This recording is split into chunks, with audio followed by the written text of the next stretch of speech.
Mai sini. Aku nak cerita pada kamu semua. Satu pendedahan yang paling hangat luar biasa petang ini yang kita dapat laporannya diberitahu kepada kita. Aku nak beritahu kamu semua siapa orang sebenarnya yang menulis minit mesyuarat paslik yang bocor itu yang melibatkan kononnya salah satu dokumen di dalam dokumen paslik itu adalah untuk mengarahkan supaya proses pemenjaraan Najib dan Zahid supaya dipercepatkan. Proses perbicaraan Najib dan Zahid di mahkamah dipercepatkan. Nak tahu siapa orangnya? Nak tahu siapa yang tulis minit mesyuarat paslik yang bocor itu? Ikuti terus pendedahan ini karena Anda pasti akan terketawa terbahak-bahak apabila kau tahu siapa tulis minit mesyuarat itu. Jom ikuti ulasan ini.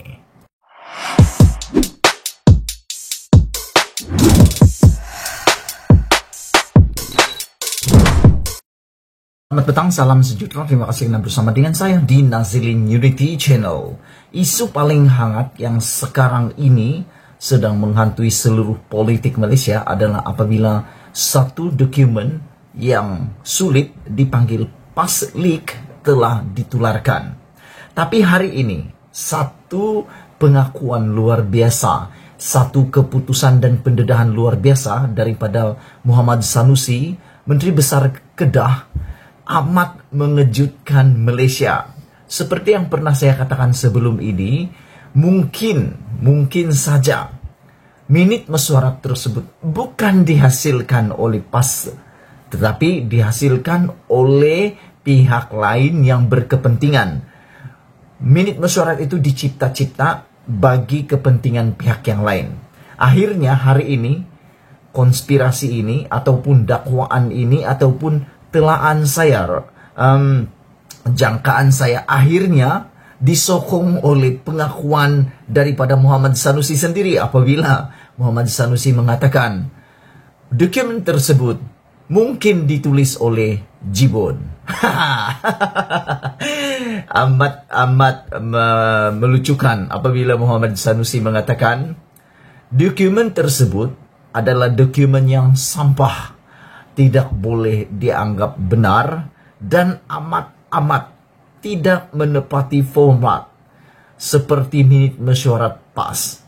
Muhammad Sanusi yang telah lama bersama dengan PAS mengatakan beliau mengetahui bentuk sebenar dokumen minit mesyuarat kalau memang benar itu minit mesyuarat PAS. Kerana menurut Muhammad Sanusi, setiap minit mesyuarat PAS yang dihasilkan mempunyai format yang tertentu dan mempunyai urutan yang mengikut format seperti yang dikehendaki PAS. Namun, minit mesyuarat yang tular itu menurut Sanusi tidak mengikut format biasa PAS, dan yang kedua, banyak berlaku kesalahan. Aku rasa lucu pula. Sebab seperti yang saya pikirkan benar-benar berlaku. Menurut Muhammad Sanusi, ejaan di dalam minit mesyuarat tersebut banyak berlaku kesalahan dan salah. Mengikutnya, itu bukti bahwa itu adalah sampah. Dan menurut Sanusi lagi, apa yang paling melucukan saya adalah Mungkin minit mesyuarat tersebut dihasilkan oleh laskar cyber pihak tertentu dan Sanusi merujuk kepada Jibun. Anda tahu siapa Jibun? Kau jawablah sendiri. Aku tak nak cakap apa-apa. Kau tahu siapa dia. Engkau tahu siapa dia. Biasalah Jibun ni banyak laskarnya ribu-ribu. Pakar type sana sini. Dan ada orang mengatakan bahwa Facebook Jibun tu bukan Jibun yang atur, adminnya bukan Jibun, tapi diatur oleh orang-orang yang memang pakar. Dan kalau Jibun ni nak debat, harap-harap nanti menurut netizen fakta yang dihasilkan itu dihasilkan oleh Jibun sendiri. Tapi nampaknya tak tahulah. Dan apa yang lebih melucukan lagi, apabila Muhammad Sanusi mengatakan dokumen itu adalah dokumen yang sampah. Dan terkini Muhammad Samsuri, orang yang terlibat penuh di dalam nama yang disebut penuh di dalam dokumen paslik tersebut, hari ini membalas kenyataan daripada pihak tertentu yang mengarahkan beliau bersumpah laknat terhadap dokumen tersebut. Muhammad Samsuri mengatakan, buat apa nak sumpah laknat kalau benda itu sampah? Baguslah, aku amat menyanjungi, aku tabik Muhammad Samsuri kerana beliau masih mempunyai pemikiran yang logik dan waras, yang tidak mau mengambil enteng, tidak mau mengambil mudah perkara sumpah bersumpah nih. Kerana kalau sumpah itu sumpah yang makan diri, bahaya bosku, bahaya. Karena ada orang yang sudah bersumpah, sumpah laknat berkali-kali. Aku tak cakaplah siapa nama orangnya, tapi aku rasa kamu tahu. Sudah sumpah laknat tapi sudah jatuh hukuman pula. Nah, ini bahaya. Bahaya. Jadi Muhammad Samsuri menyadari sumpah laknat itu penting bagi perkara yang benar-benar penting. Orang sahabat bilang benar-benar penting saja bah. Yang benar-benar penting saja, yang benar-benar penting saja baru sumpah laknat. Kalau benda yang tiada, benda yang sampah, menurut Muhammad Samsuri, buat apa nak sumpah laknat? Buang masa saja dan memperkecil-kecilkan. Itu saya suka. Itu hanya, ini pendapat saya.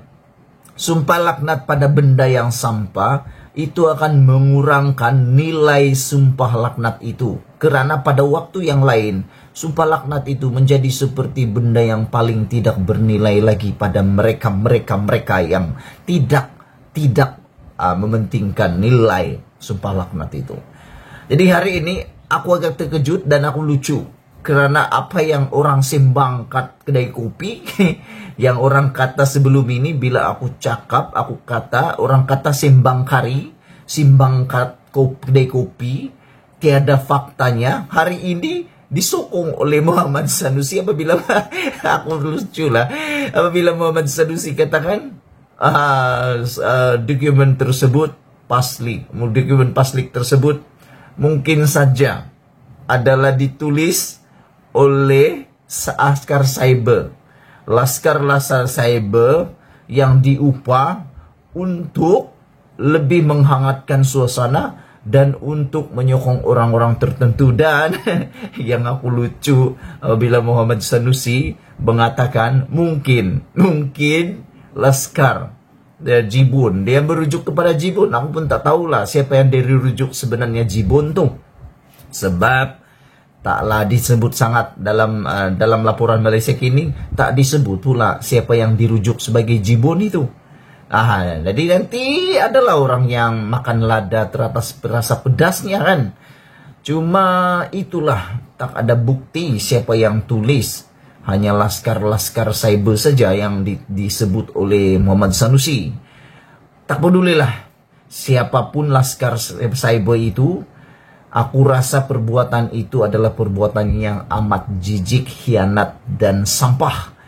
Kerana perkara tersebut, paslik yang telah tular itu sebenarnya telah merosakkan sistem dan telah menjahanamkan kepercayaan rakyat pada institusi yang tertentu.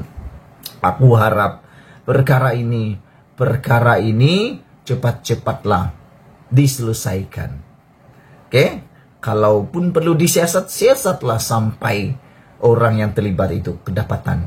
Kan banyak teknologi. Dan ini satu benda yang amat melucukan. Kita jumpa lagi, Malaysia kita punya, kita jaga sama-sama. Cintai Malaysiaku. Kita jumpa lagi, bye-bye.